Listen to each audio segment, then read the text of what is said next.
Bonjour, je suis le docteur Philippe Klein. Je vous parle depuis Wuhan, où nous avons subi cette terrible épidémie de coronavirus. Je dirige dans cette ville une clinique internationale.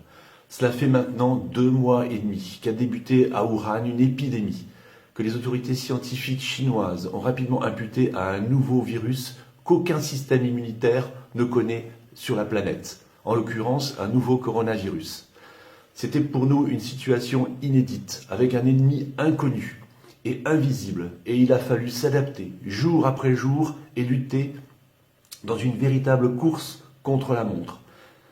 Cette lutte a rapidement pris la tournure d'une guerre que nous avons menée avec un courage, une solidarité et un esprit de sacrifice collectif.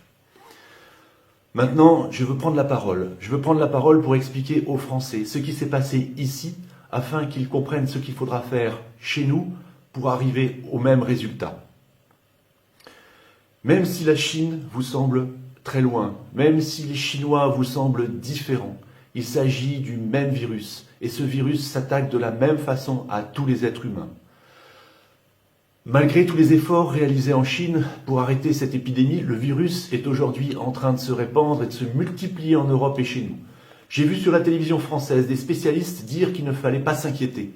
Alors que la situation se détériore rapidement maintenant en France, ils se rappelaient, ces spécialistes, tout à coup, que le virus était passé par la Chine, que l'épidémie était maintenant finie en Chine et qu'il allait en être de même en France, peut-être sans trop rien faire. Alors, il s'agit là d'une méconnaissance totale de ce qui a été fait ici à Wuhan et dans le Roubaix, de cette guerre implacable qui a été organisée contre le coronavirus dans l'optique de protéger la Chine continentale et le monde, d'éviter une surmortalité et de permettre aux habitants de reprendre une vie normale, une vie sociale normale le plus rapidement possible. Écoutez-moi bien, les Chinois vont gagner cette guerre. Ils vont gagner cette guerre contre la montre en 3 mois. Mais il faut que vous sachiez à quel prix. Vous devez absolument le savoir. Les premières alertes d'une probable épidémie à Wuhan sont arrivées fin décembre 2019. Puis les cas ont augmenté jour après jour pour s'accélérer après que l'on ait eu l'annonce que la transmission pouvait être entre les êtres humains. Les autorités chinoises, elles ont alors réagi en mettant en quarantaine la province du Hubei, où se situe la ville de Wuhan. Ça veut dire mettre en quarantaine 56 millions de personnes. Ils l'ont fait le 23 janvier 2020. Au début, il s'agissait d'arrêter les transports en commun, les commerces, fermer les gares et fermer l'aéroport international, fermer les frontières de la province. En ce qui concerne les écoles, fort heureusement, elles étaient déjà fermées depuis plus de 2 semaines, car nous étions au moment du Nouvel An chinois. Les gens pouvaient à ce moment-là toujours se déplacer pour aller s'acheter à manger ou bien pour se promener. Pour nous, les médecins, il fallait absolument s'adapter à cette nouvelle situation. Nous manquions de masques, nous manquions de protection, nous manquions de lits.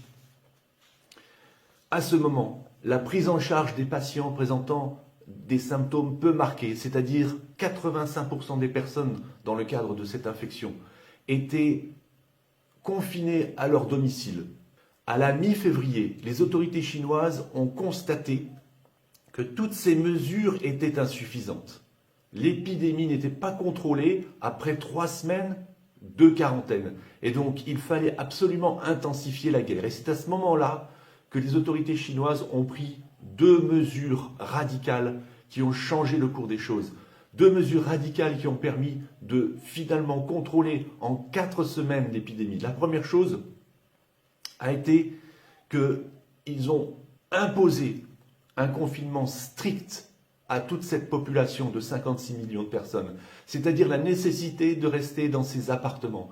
Et ceci a été permis parce qu'il y a eu une solidarité autour d'une chaîne logistique pour alimenter toutes ces personnes, pour leur apporter à manger. La deuxième mesure qui a été déterminante, c'est la nécessité, l'obligation pour les personnels médicaux de caractériser tous les cas de patients présentant le coronavirus, c'est-à-dire de sortir de la population ne présentant pas le coronavirus tous ceux qui étaient infectés de façon logique à arrêter l'épidémie.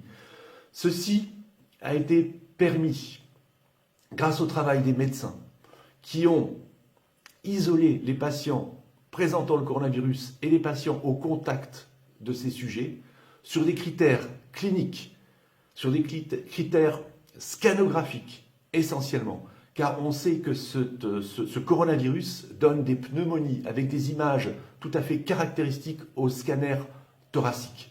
Et puis, ils ont aussi réalisé des tests PCR, mais ils se sont rapidement rendus compte qu'il y avait beaucoup de faux négatifs. Donc, ils ne se sont pas totalement concentrés sur ces tests PCR. À partir de là, les sujets qui présentaient le virus et présentaient des formes graves, c'est-à-dire à peu près 15% des cas, ces sujets-là ont été bien entendu hospitalisés. Les sujets présentant des formes mineures, donc 85% des cas, ont été placés tous ensemble en confinement dans des stades. Et les sujets contacts, eux, ont été placés dans des hôtels. Je peux vous dire que la population chinoise, elle a adhéré avec courage, avec patience, avec solidarité, parce qu'elle a rapidement compris la gravité de la situation et qu'elle a rapidement compris les enjeux. Au prix de ces efforts que je viens de vous décrire et de ces procédures implacables, la Chine va maintenant contrôler l'épidémie sur son territoire en 3 mois, avec entre 4 000 et 5 000 décès, malheureusement, et entre 80 000 et 100 000 cas de personnes infectées. Mais que sont ces chiffres par rapport à une population de 1,5 milliard de personnes? Je vous parle ici parce que j'ai la conviction intime, pour l'avoir vécu dans ma chair, avoir vécu toute cette crise sanitaire ici à Wuhan, en Chine, que toute mesure moins performante que celles appliquées en Chine entraîneront un plus grand nombre de morts et des conséquences économiques désastreuses dues à une épidémie plus longue dans le temps. Je vous exhorte donc, vous, Français, à appliquer à notre façon, dans un souci de santé publique et dans un souci de protection des individus, les règles de maîtrise efficaces prouvées ici par la Chine, et cela le plus vite possible et de façon implacable. J'ai une pensée énorme pour les patients qui souffrent en France, pour mes collègues médecins et les infirmières, ainsi que pour toute la population. Je vous soutiens de tout mon cœur parce que je suis passé par là.